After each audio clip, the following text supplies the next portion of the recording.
Good morning, Tom. I am reading your piece to reflect upon it. I'm having a hard time coming up with suggestions because I thought you did an excellent job. I'm going to hit on three things: the use of narration, how you reflected upon your teaching practice, and your use of descriptions throughout in order to engage and orient the reader by setting out your problem, your situation, and explaining its significance with multiple points of view, narrator, characters, and all of that. Okay, I thought your first paragraph was really good. You really reflected upon your teaching career and gave some background on the different students that you've worked with, kind of set the stage for your problem. So I thought that was nice, especially right here. Hold on, highlighter. During my teaching career, I have come in contact with a variety of students. I have had students who loved to write, students who did whatever they had to do to get out of my class with satisfactory grades concerning their writing, and students who would not do any of my writing assignments, even if I offered. Oh my gosh, what's happening? Sorry about that. Okay. And yikes. Okay. And students who would not do any of my writing assignments, even if I offered them $1 million. I think that's very relatable for a lot of teachers. But I think in that part you did a great job with appropriate descriptions to engage and orient the reader about where you are in your teaching career, what you've experienced, and the type of students that you're working with. Again, the rest of the first paragraph, really, you did a good job reflecting. I liked this sentence. To see this shift in focus is particularly sad for me. One of the things I like to do is read senior portfolios. That's just is background information for the reader about what you like and what you were previously used to. I like the sentence, from 2001 to 2008, I taught freshmen, and when my students became seniors, their writing voice was more complex and mature. To see the maturation of these students made me feel proud of their accomplishment. More appropriate descriptions and good reflection. Okay. Paragraph 2, again, I would be highlighting the whole paragraph, so I'm not going to highlight this. I'm just going to point to where I'm looking. A really good reflection upon your teaching practice and what you're looking for, what frustrated you, and kind of where this teaching narrative is coming from. What place are you coming from with this? And you're telling us your frustrations, and I empathize with you, especially with this sentence. As I mentioned earlier, I would say that my biggest frustration of my 16 years of teaching is a lack of motivation among my students. You teach high school, or from this I'm gaining that. I teach first graders, and I can totally understand where you're coming from with a lack of motivation. So that has engaged me as well and oriented me to kind of see, to understand where you're coming from with this teaching narrative. Okay.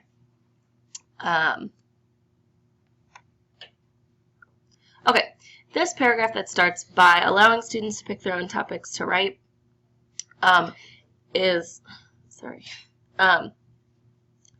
you added great descriptions here. So you're reflecting upon what you want out of students, and you described it accurately.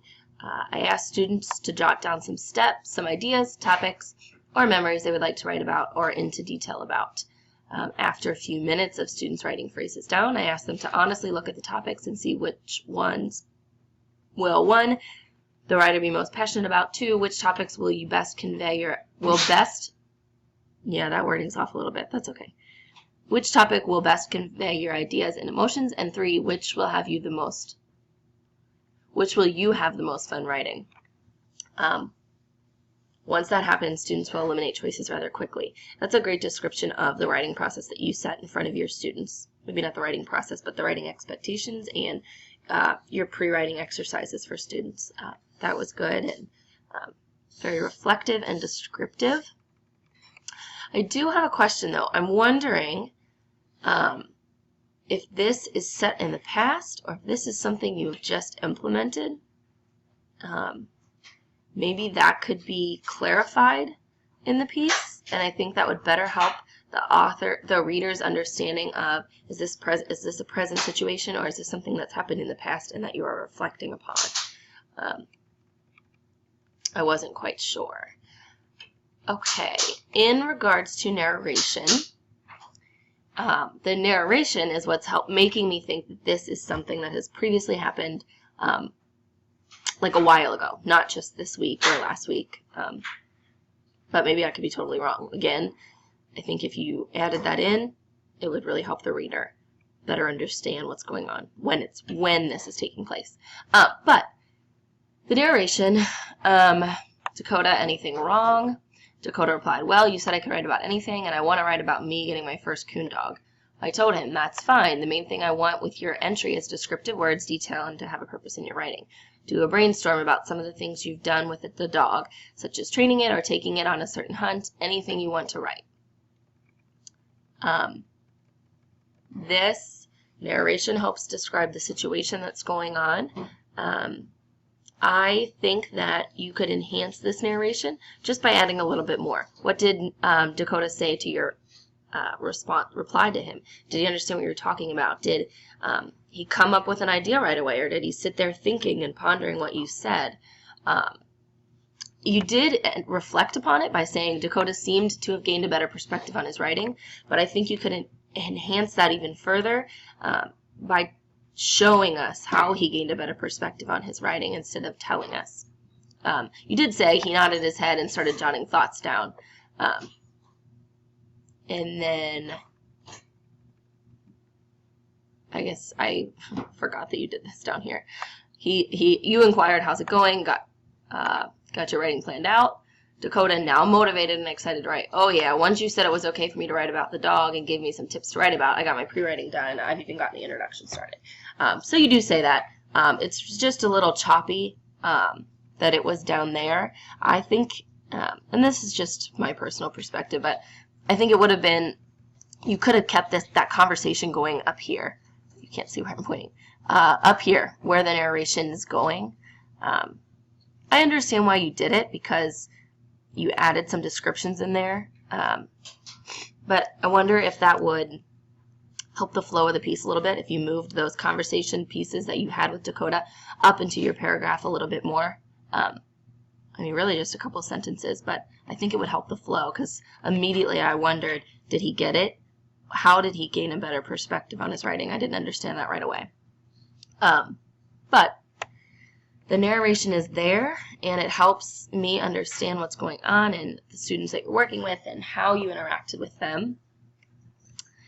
Okay, I like this part where you put, Perks also points out that giving students is freedom to pick their own, highlighter's not working, freedom to pick their own topics, give them a sense of competence. Effective choices also encourage students to feel competent, particularly on challenging tasks. I liked how you connected back to the literature that you read up on this. It was a good description. It helped enhance and give a foundation for what you were writing upon. Give some facts in there. And again, your reflections are great. The last paragraph I liked. I have tried numerous things over the years to get quality writing from students, and at times it has been a very tenuous task. I read that wrong. You're reflecting upon what you've tried, how many things you've tried, and what's working, what's not. Students view writing as something that takes up too much of their time, and they feel their writing is on an unsatisfactory level. After giving students the freedom and the power to make their own decisions, the motivation to write increased and the writing improved. I can see that that sentence right there, you were reflecting upon your teaching practice of giving them freedom. I think that I liked your narration between you and Dakota, but I wonder if you could enhance it even further by adding a few other students in there. Was there someone else you worked with, or was it just Dakota that took something away from that? I'm assuming there was more students than one. because of your years of experience, and you never specifically said you were just working with one student. So I think that would really help the reader to, I'm trying to come up with the right word, it would really validate your reflections. That's the word I'm looking for. It would validate your reflections, that the students, once they have the freedom and power to make their own decisions, they're more motivated and their writing improved. It would validate that for me if there were more conversations talked about in the story, in your narration. The one with Dakota is wonderful, and it is very reflective on that and validates your point and what you took away from this lesson, but I think maybe more than one narrative would really enhance that also. Otherwise, you did a great job. I liked how you reflected upon different teaching practices and what you've learned throughout the years. So I look forward to looking at your student work samples and seeing how this has worked for you. Thank you.